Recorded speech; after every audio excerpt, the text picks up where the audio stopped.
Gensi, balik lagi di channel YouTube Sinar Shop Store. Kalau di video kemarin aku udah review Xiaomi 14T biasa. Dan di video kali ini aku mau mereview Xiaomi 14T Pro-nya. Kalau dari tampilan sih ini sebenarnya hampir sama ya kayak Xiaomi 14T kemarin. Hanya saja di bagian frame-nya ini kalau Xiaomi 14T kemarin dia lebih kotak jadi kesannya lebih kaku. Nah sedangkan kalau di Xiaomi 14T Pro ini dia tampilannya lebih oval jadi lebih nyaman ya buat digenggam. Kalau untuk varian warna ini sama aja kayak Xiaomi 14T biasa, ada dua varian, warna Titan Black dan ada warna Titan Grey. Dan yang mau aku review kali ini warna Titan Grey-nya. Jangan skip videonya karena wajib nonton sampai habis. I don't ever slow up, no I don't take shit.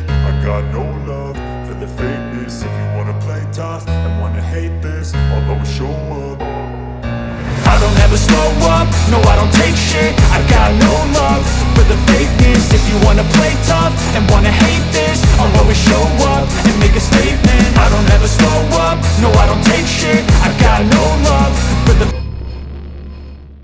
Untuk tampilan busnya ini sama ya dengan Xiaomi 14T biasa yang dominan dengan warna putih. Untuk paket penjualannya ada handphone, kartu ucapan terima kasih, ada buku panduan dan ada buku garansi. Dan juga sudah dapat softcase yang berwarna hitam. Ada SIM injektor, kabel USB Type-C, dan kepala adaptor 120 watt. Untuk kepala adaptornya ini termasuk berat ya guys ya. Bahkan lebih berat kepala adaptornya dibandingin sama handphonenya. Ya mungkin karena wattnya ini yang udah besar ya. Untuk desain frame-nya ini terbuat dari aluminium metal dan back cover-nya ini sudah pakai kaca ya, bukan plastik lagi. Jadi kesannya ini berasa elegan dan juga mewah banget. Bodinya juga termasuk tipis, jadi enak buat digenggam. Untuk desain kameranya ini sama ya dengan Xiaomi 14T biasa, yang kesannya menurut aku nih kurang berasa gitu flagshipnya. Terdapat 4 modul kamera yang collab dengan Leica Vario Sumilux. Di pojok bawahnya ini ada tulisan Xiaomi. Kalau untuk dimensi panjangnya 160,4 mm, lebarnya 75,1 mm, tebalnya 8,39 mm dan beratnya di 209 gram. Bobotnya ini aku akuin lebih berat ya dari Xiaomi 14T biasa. Sisi kanannya ini ada tombol power yang didesain bergaris dan ada tombol volume. Untuk sisi atasnya ada AR blaster dan juga ada lubang mikrofon. Sisi kirinya kosong ya. Bagian bawahnya ada lubang speaker, kemudian lubang charger Type-C, ada lubang mic, dan ada SIM tray yang jenisnya dual nano SIM. Nah guys, Xiaomi 14T biasa maupun yang series Pro-nya ini kurangnya ini sama-sama nggak bisa ditambah micro SD lagi ya. Jenis layarnya ini sudah AMOLED dengan layar IA 144Hz generasi terbaru. Ukuran layarnya 6,67 inch, untuk refresh rate-nya 144Hz. Sudah kayak handphone gaming ya. Dan peak brightness-nya ini di 4000 nits. Yang kalau dipakai di bawah matahari langsung, ini layarnya masih kelihatan jelas. Resolusinya 1220 x 2712 pixel. Rasionya ini 20:9 dan untuk kerapatan pixelnya di 446 ppi. Untuk bezelnya juga tipis banget, simetris, dan kacanya ini sudah pakai Gorilla Glass 5.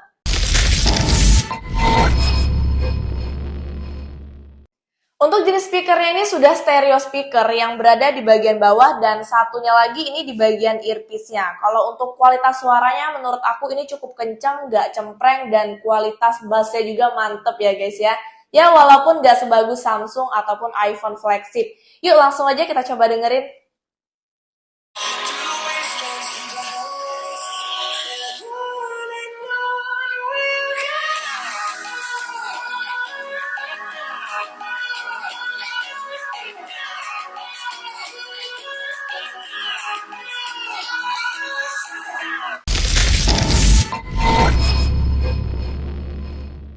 Xiaomi 14T Pro ini berani ngasih prosesor Dimensity 9300 Plus. Ini sih prosesor yang biasanya dipakai di series handphone yang harganya sekitar 10 juta ke atas ya.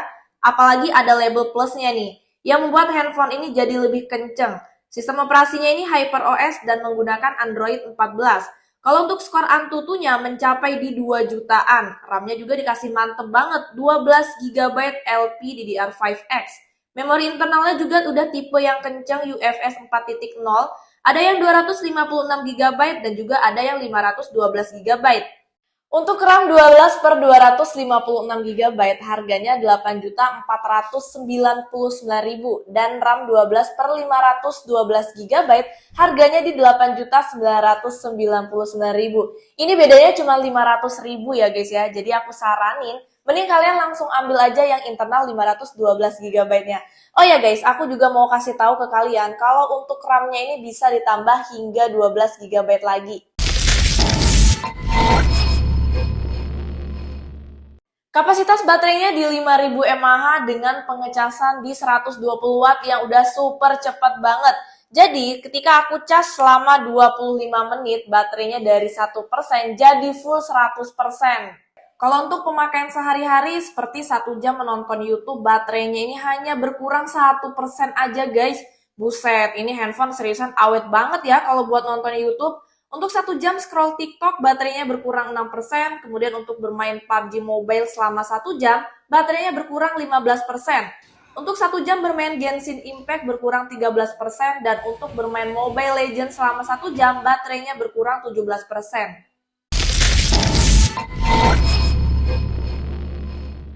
Kalau untuk Mobile Legends, settingan yang didapat ini frame rate-nya ultra dan grafiknya juga di ultra. Pas dimainin ini lancar, nggak ada frame drop. Kualitas grafiknya juga cakep ya. Apalagi Xiaomi 14T Pro ini sudah menggunakan layar AMOLED.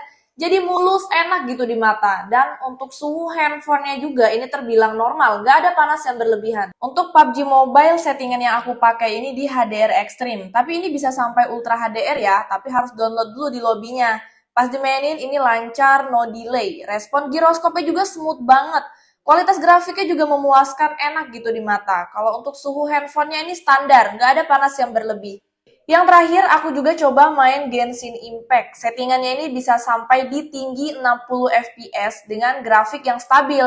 Saat aku mainin ini kualitas grafiknya tidak turun dan grafik gambarnya pun enak ya di mata. Suhunya juga terbilang normal, tapi saat permainan hampir 1 jam, suhunya agak sedikit meningkat.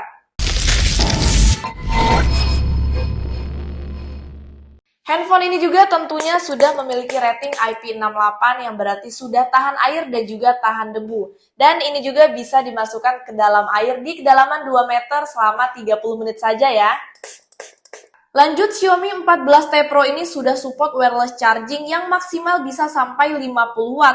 Ditinggal bentar, udah cepet nih guys naiknya. Wow! Sama seperti Xiaomi 14T biasa, keduanya ini sama-sama diberi update OS selama 4 tahun dan security patch-nya selama 5 tahun. Xiaomi juga bilang kalau update nanti banyak bawa fitur EA termasuk sketch to image ya. Tapi ini aku sudah update pembaharuan sistem ya, jadi beberapa sudah bisa digunakan, seperti ringkasan EA. Jadi kalau ada artikel yang panjang, terus kalian males nih buat baca, kita bisa pakai fitur ini supaya artikel yang panjang jadi lebih simple.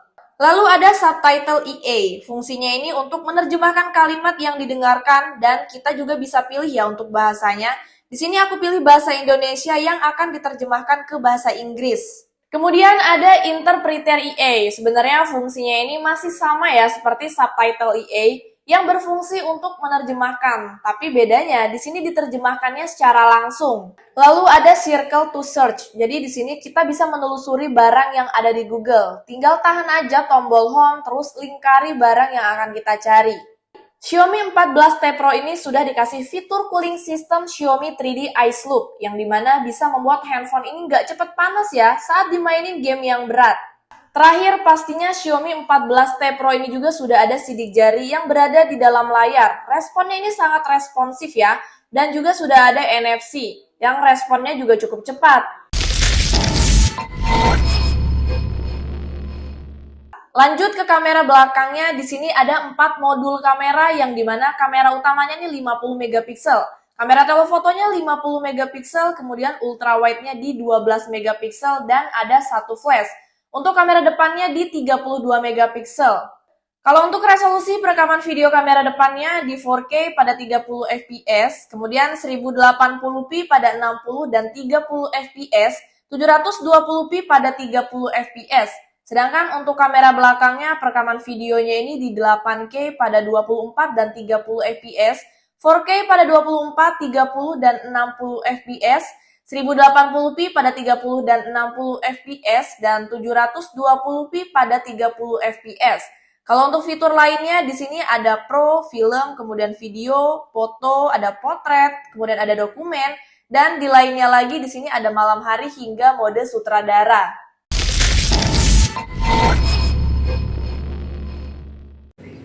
Oke guys, ini aku merekam video di resolusi yang paling tinggi di 8K pada 30 fps.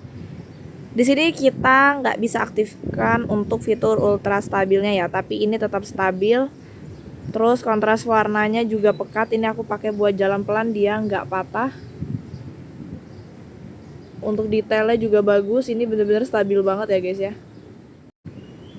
Resolusi selanjutnya, ini aku merekam video di 4K pada 60 fps. Ini juga sama, aku nggak aktifkan fitur ultra stabil, tapi di sini tetap stabil ya.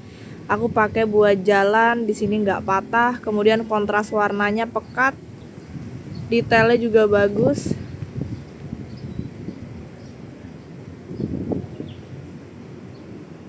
Ini aku gerak-gerakin, dia nggak patah guys. Selanjutnya aku merekam video di 1080p pada 60 fps. Di sini juga nggak kalah bagus dengan yang 4K tadi. Warnanya tetap pekat, stabilnya juga tetap oke, nggak patah. Detail objeknya juga bagus ya. Ini untuk kualitas zoomnya, dia sampai 6 kali zoom. Resolusi yang paling rendah di 720p hanya pada 30 fps. Mentok di 30 fps aja belum bisa pakai yang 60-nya ya. Kalau aku gerakin sih sedikit agak patah guys, tapi nggak terlalu parah. Kalau untuk detail objeknya dia berkurang ya, nggak terlalu detail. Kemudian untuk kontras warnanya sih masih aman. Kalau di zoom seperti ini kualitasnya. Dia sampai 15 kali zoom kalau untuk yang 720p.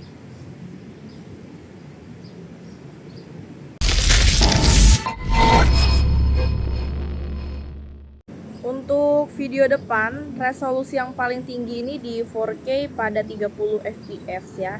Jadi belum bisa sampai 8K nya. Ini juga mentok di 30 fps saja, 60 fps nya belum bisa. Kalau dari bawah seperti ini.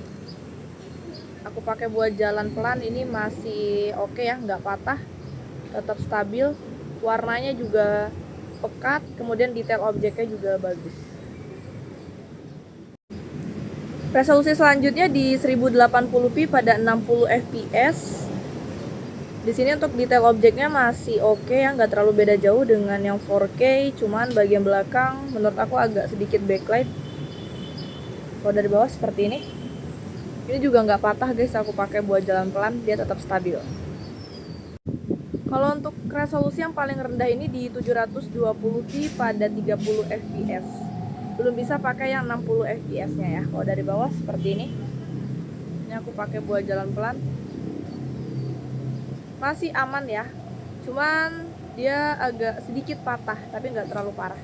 Untuk detailnya juga sedikit berkurang kualitasnya. Bagian belakangnya tuh agak sedikit ngeblur ya, detailnya kurang guys. Kayak daun-daun tuh.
Xiaomi ini kalau keluarin tipe terbaru nggak tanggung-tanggung upgrade-nya. Xiaomi berani kasih chipset yang biasa dipakai di handphone yang harganya 10 juta ke atas. Jadi kalau soal performa jangan ditanya lah ya. Kualitas kameranya tetap konsisten dan tentunya tetap kolaborasi dengan Leica. Nah buat teman-teman kalau ada masukan boleh tulis komentar di bawah ya. Terima kasih yang udah nonton, semoga video aku kali ini bermanfaat. Jangan lupa like, komen, dan juga subscribe. See you on next video. Bye-bye!